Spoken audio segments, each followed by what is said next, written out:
ಆಕಾಶವಾಣಿ ವಾರ್ತೆಗಳು ಓದುತ್ತಿರುವವರು ಕುಮಾರಿ ಕೇವಳ. ಮುಖ್ಯಾಂಶಗಳು. ಇಂದು ರಾಷ್ಟ್ರೀಯ ಬಾಹ್ಯಾಕಾಶ ದಿನ. ದೇಶದ ಜನತೆಗೆ ಉಪರಾಷ್ಟ್ರಪತಿ, ಪ್ರಧಾನಿ ಸೇರಿದಂತೆ ಗಣ್ಯರಿಂದ ಶುಭಾಶಯ. ಭಾರತವನ್ನು ಜಾಗತಿಕ ಬಾಹ್ಯಾಕಾಶ ಪ್ರತಿಭೆಗಳ ಪ್ರಮುಖ ತಾಣವನ್ನಾಗಿ ರೂಪಿಸಲು ಪ್ರಧಾನಿ ನರೇಂದ್ರ ಮೋದಿ ಕರೆ. ಆರೋಗ್ಯಕರ ಜೀವನ ಶೈಲಿಯ ಭಾಗವಾಗಿ ಸೈಕ್ಲಿಂಗ್ ಅಳವಡಿಸಿಕೊಳ್ಳಲು ಕೇಂದ್ರ ಸಚಿವ ಮನ್ಸುಖ್ ಮಾಂಡವೀಯ ಕರೆ. ಅಮೆರಿಕದ ಆರ್ಥಿಕ ಅಭಿಯಾನಕ್ಕೆ ಬೆಂಬಲ ನೀಡುವ ನೆರೆ ರಾಷ್ಟ್ರಗಳಿಗೆ ಇರಾನ್ ಎಚ್ಚರಿಕೆ. ಟೆಸ್ಟ್ ಕ್ರಿಕೆಟ್, ಶ್ರೀಲಂಕಾ ಭಾರತ ನಡುವಿನ 2ನೇ ಪಂದ್ಯ ಪ್ರಗತಿಯಲ್ಲಿ. ಎಫ್ಐಎಚ್ ಮಹಿಳಾ ಹಾಕಿ ವಿಶ್ವಕಪ್ ಇಂದು ಭಾರತ ಆಸ್ಟ್ರೇಲಿಯಾ ಸೆಣಸು. ವಾರ್ತೆಗಳ ವಿವರ. ಇಂದು ರಾಷ್ಟ್ರೀಯ ಬಾಹ್ಯಾಕಾಶ ದಿನ. 2023ರಲ್ಲಿ ಚಂದ್ರಯಾನ 3 ಮಿಷನ್ನ ವಿಕ್ರಮ್ ಲ್ಯಾಂಡರ್ ಮತ್ತು ಪ್ರಜ್ಞಾನ್ ರೋವರ್ ಚಂದ್ರನ ದಕ್ಷಿಣ ಧ್ರುವದ ಸಮೀಪ ಯಶಸ್ವಿಯಾಗಿ ಸಾಫ್ಟ್ ಲ್ಯಾಂಡಿಂಗ್ ನಡೆಸಿದ ಐತಿಹಾಸಿಕ ಸಾಧನೆಯ ನೆನಪಿಗಾಗಿ ಭಾರತದಲ್ಲಿ ಪ್ರತಿ ವರ್ಷ ಆಗಸ್ಟ್ 23ರಂದು ರಾಷ್ಟ್ರೀಯ ಬಾಹ್ಯಾಕಾಶ ದಿನವನ್ನು ಆಚರಿಸಲಾಗುತ್ತದೆ. ಚಂದ್ರಯಾನ 3 ಮಿಷನ್ 2023ರ ಆಗಸ್ಟ್ 23ರಂದು ಚಂದ್ರನ ಮೇಲ್ಮೈಯಲ್ಲಿ ವಿಕ್ರಮ್ ಲ್ಯಾಂಡರ್ನ ಸುರಕ್ಷಿತ ಮತ್ತು ಮೃದುವಾದ ಇಳಿಯುವಿಕೆಯನ್ನು ಯಶಸ್ವಿಯಾಗಿ ಪೂರೈಸಿತು. ಇದರೊಂದಿಗೆ ಚಂದ್ರನ ಮೇಲೆ ಇಳಿದ 4ನೇ ದೇಶವಾಗಿ ಮತ್ತು ಚಂದ್ರನ ದಕ್ಷಿಣ ಧ್ರುವ ಪ್ರದೇಶದ ಸಮೀಪ ಇಳಿದ ಮೊದಲ ದೇಶವಾಗಿ ಭಾರತ ಹೊರಹೊಮ್ಮಿತು. ಲ್ಯಾಂಡಿಂಗ್ ನಡೆದ ಸ್ಥಳಕ್ಕೆ ಶಿವಶಕ್ತಿ ಪಾಯಿಂಟ್ ಎಂದು ಹೆಸರಿಸಲಾಯಿತು. ರಾಷ್ಟ್ರೀಯ ಬಾಹ್ಯಾಕಾಶ ದಿನದ ಅಂಗವಾಗಿ ಉಪರಾಷ್ಟ್ರಪತಿ ಸಿಪಿ ರಾಧಾಕೃಷ್ಣನ್, ಪ್ರಧಾನಮಂತ್ರಿ ನರೇಂದ್ರ ಮೋದಿ ಸೇರಿದಂತೆ ಹಲವು ಗಣ್ಯರು ದೇಶದ ಜನತೆಗೆ ಶುಭಾಶಯ ಕೋರಿದ್ದಾರೆ.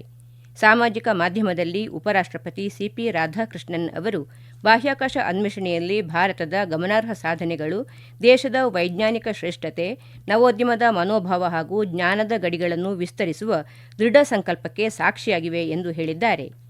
ಇದೇ ವೇಳೆ ಪ್ರಧಾನಮಂತ್ರಿ ನರೇಂದ್ರ ಮೋದಿ ಅವರು ಸಾಮಾಜಿಕ ಮಾಧ್ಯಮದಲ್ಲಿ ವಿಡಿಯೋವೊಂದನ್ನು ಹಂಚಿಕೊಂಡು ಹೊಸ ಜಾಗತಿಕ ವ್ಯವಸ್ಥೆಯಲ್ಲಿ ಭಾರತ ತನ್ನ ಬಾಹ್ಯಾಕಾಶ ಕ್ಷೇತ್ರವನ್ನು ನಿರಂತರವಾಗಿ ವಿಸ್ತರಿಸುತ್ತಿದೆ ಎಂದು ಹೇಳಿದ್ದಾರೆ. ಇಂದು ಝೆಡ್ ಪೀಳಿಗೆಯ ಎಂಜಿನಿಯರ್ಗಳು, ವಿನ್ಯಾಸಕರು, ಕೋಡರ್ಗಳು ಹಾಗೂ ವಿಜ್ಞಾನಿಗಳು ಹೊಸ ತಂತ್ರಜ್ಞಾನಗಳನ್ನು ಅಭಿವೃದ್ಧಿಪಡಿಸುತ್ತಿದ್ದಾರೆ ಎಂದು ಅವರು ತಿಳಿಸಿದ್ದಾರೆ. ಭಾರತದ ಬಾಹ್ಯಾಕಾಶ ಕ್ಷೇತ್ರವು ಜಾಗತಿಕ ಹೂಡಿಕೆದಾರರನ್ನು ಆಕರ್ಷಿಸುವ ಕೇಂದ್ರವಾಗಿ ರೂಪುಗೊಳ್ಳುತ್ತಿದೆ.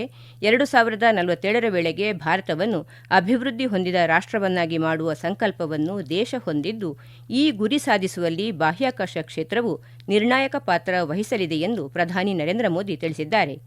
ಪ್ರಧಾನಮಂತ್ರಿ ನರೇಂದ್ರ ಮೋದಿ ಅವರ ಪ್ರಗತಿಪರ ದೂರದೃಷ್ಟಿಯ ಬೆಂಬಲದೊಂದಿಗೆ ಭಾರತೀಯ ವಿಜ್ಞಾನಿಗಳು ಸಾಧಿಸಿರುವ ಈ ಯಶಸ್ಸು ಮುಂದಿನ ಪೀಳಿಗೆಗಳಿಗೆ ನಿರಂತರವಾಗಿ ಸ್ಫೂರ್ತಿ ನೀಡುತ್ತಿದೆ ಎಂದು ಪರಮಾಣು ಇಂಧನ ಮತ್ತು ಬಾಹ್ಯಾಕಾಶ ಖಾತೆ ರಾಜ್ಯ ಸಚಿವ ಡಾ ಜಿತೇಂದ್ರ ಸಿಂಗ್ ಹೇಳಿದ್ದಾರೆ. ಬಾಹ್ಯಾಕಾಶ ಕ್ಷೇತ್ರದ ನವೋದ್ಯಮಗಳು ಸರ್ಕಾರದ ಮೇಲೆ ವಿಶ್ವಾಸ ವ್ಯಕ್ತಪಡಿಸಿವೆ ಎಂದು ಪ್ರಧಾನಮಂತ್ರಿ ನರೇಂದ್ರ ಮೋದಿ ಹೇಳಿದ್ದಾರೆ. ಬಾಹ್ಯಾಕಾಶ ಕ್ಷೇತ್ರದ ನವೋದ್ಯಮಗಳ ಮುಖ್ಯ ಕಾರ್ಯನಿರ್ವಾಹಕ ಅಧಿಕಾರಿಗಳೊಂದಿಗೆ ಸಂವಾದ ನಡೆಸಿದ ಅವರು ತಮ್ಮ ಪ್ರಯತ್ನಗಳಲ್ಲಿ ನಿರಂತರತೆಯನ್ನು ಕಾಯ್ದುಕೊಂಡು ವಿಶ್ವದಾದ್ಯಂತದ ಪ್ರತಿಭೆಗಳನ್ನು ಆಕರ್ಷಿಸುವ ಸಾಮರ್ಥ್ಯವುಳ್ಳ ಸದೃಢ ಬಾಹ್ಯಾಕಾಶ ಕ್ಷೇತ್ರದ ಪರಿಸರ ವ್ಯವಸ್ಥೆಯನ್ನು ನಿರ್ಮಿಸುವಂತೆ ಕರೆ ನೀಡಿದ್ದಾರೆ. ವಿಶ್ವದ ವಿವಿಧ ಭಾಗಗಳ ಜನರು ಬಾಹ್ಯಾಕಾಶ ಕ್ಷೇತ್ರದಲ್ಲಿ ತಮ್ಮ ವೃತ್ತಿ ಜೀವನ ಹಾಗೂ ಭವಿಷ್ಯ ರೂಪಿಸಿಕೊಳ್ಳಲು ಭಾರತವನ್ನು ಆದ್ಯತೆಯ ತಾಣವಾಗಿ ಪರಿಗಣಿಸುವಂತಹ ಅನುಕೂಲಕರ ವಾತಾವರಣವನ್ನು ದೇಶದಲ್ಲಿ ಸೃಷ್ಟಿಸಬೇಕು ಎಂದು ಪ್ರಧಾನಿ ಹೇಳಿದರು. दुनिया भारत के स्टार्टअप को खोजती होगी, वे कौन है इसमें, क्योंकि एक जब ब्रेक थ्रू होता है तो तुरंत लोगों का ध्यान जाता है. बहुत लोगों को हमें जोड़ना है. हमें ऐसा एक ऑरा खड़ा कर देना चाहिए कि इस फील्ड में दुनिया भर के लोगों को जिंदगी बनानी है, हिंदुस्तान जाओ, भारत की कोई स्टार्टअप से जुड़ जाओ, भारत की कोई स्पेस एजेंसी से जुड़ जाओ. मैं पक्का मानता हूँ जी, पूरा टैलेंट पूल जो है एक मैग्नेट की तरह आपके कारण हम खींच सकते हैं और वो हमारी एक बहुत बड़ी ताकत बन सकता है.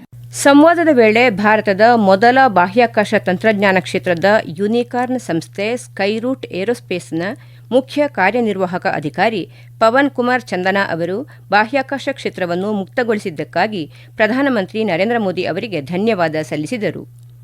ಈ ವಾರ್ತೆಗಳನ್ನು ಆಕಾಶವಾಣಿಯಿಂದ ಕೇಳುತ್ತಿದ್ದೀರಿ. ನಮ್ಮ ಎಲ್ಲಾ ರಾಷ್ಟ್ರೀಯ ವಾರ್ತೆಗಳು ಹಾಗೂ ಪ್ರದೇಶ ಸಮಾಚಾರ ಈಗ ಆಕಾಶವಾಣಿ ನ್ಯೂಸ್ ಕನ್ನಡ ಯೂಟ್ಯೂಬ್ ಚಾನೆಲ್ನಲ್ಲಿ ಲಭ್ಯ. ನಮ್ಮ ಎಕ್ಸ್ ಖಾತೆ ಮತ್ತು ಇನ್ಸ್ಟಾಗ್ರಾಂ ಖಾತೆ ಆಕಾಶವಾಣಿ ನ್ಯೂಸ್ ಕನ್ನಡ. ಹೆಚ್ಚಿನ ಮಾಹಿತಿಗಾಗಿ ನಮ್ಮ ಫೇಸ್ಬುಕ್ ಖಾತೆ AIR ಕನ್ನಡ ನ್ಯೂಸ್ ಅನುಸರಿಸಿ. ಮಾಹಿತಿಯ ಹೂರಣ, ವಾರದ ಕಾರ್ಯಕ್ರಮ ಪ್ರಚಲಿತ ವಿದ್ಯಮಾನ ಪ್ರತಿ ಬುಧವಾರ 9:15ಕ್ಕೆ. ಆರೋಗ್ಯಕರ ಜೀವನ ಶೈಲಿಯ ಭಾಗವಾಗಿ ಸೈಕ್ಲಿಂಗ್ ಅನ್ನು ನಿಯಮಿತವಾಗಿ ಅಳವಡಿಸಿಕೊಳ್ಳುವಂತೆ ಕೇಂದ್ರ ಯುವ ವ್ಯವಹಾರಗಳು ಮತ್ತು ಕ್ರೀಡಾ ಸಚಿವ ಡಾ ಮನ್ಸುಖ್ ಮಾಂಡವೀಯ ಕರೆ ನೀಡಿದ್ದಾರೆ. ವಿಶಾಖಪಟ್ಟಣದಲ್ಲಿ ಇಂದು ನಡೆದ ಬ್ರಿಕ್ಸ್ ಸ್ನೇಹ ಸೈಕ್ಲಿಂಗ್ ಕಾರ್ಯಕ್ರಮದ ಬಳಿಕ ಸುದ್ದಿಗಾರರೊಂದಿಗೆ ಮಾತನಾಡಿದ ಅವರು, ಸೈಕ್ಲಿಂಗ್ ದೈಹಿಕ ಕ್ಷಮತೆ ಹಾಗೂ ಪರಿಸರಕ್ಕೆ ಪ್ರಯೋಜನಕಾರಿಯಾಗಿದೆ. ಸೈಕ್ಲಿಂಗ್ ಫಿಟ್ ಇಂಡಿಯಾ ಚಳವಳಿಯ ಅವಿಭಾಜ್ಯ ಅಂಗವಾಗಿದೆ ಎಂದು ತಿಳಿಸಿದರು. ಪ್ರಧಾನಮಂತ್ರಿ ನರೇಂದ್ರ ಮೋದಿ ಅವರ ಸಂಡೇ ಆನ್ ಸೈಕಲ್ ಉಪಕ್ರಮವು ಜನರು ಸೈಕ್ಲಿಂಗ್ ಅನ್ನು ಅಳವಡಿಸಿಕೊಳ್ಳುವಂತೆ ಉತ್ತೇಜಿಸುವ ಹಾಗೂ ದೈಹಿಕ ಕ್ಷಮತೆಯ ಸಂಸ್ಕೃತಿಯನ್ನು ಬೆಳೆಸುವ ಉದ್ದೇಶ ಹೊಂದಿದೆ ಎಂದು ಅವರು ಹೇಳಿದರು.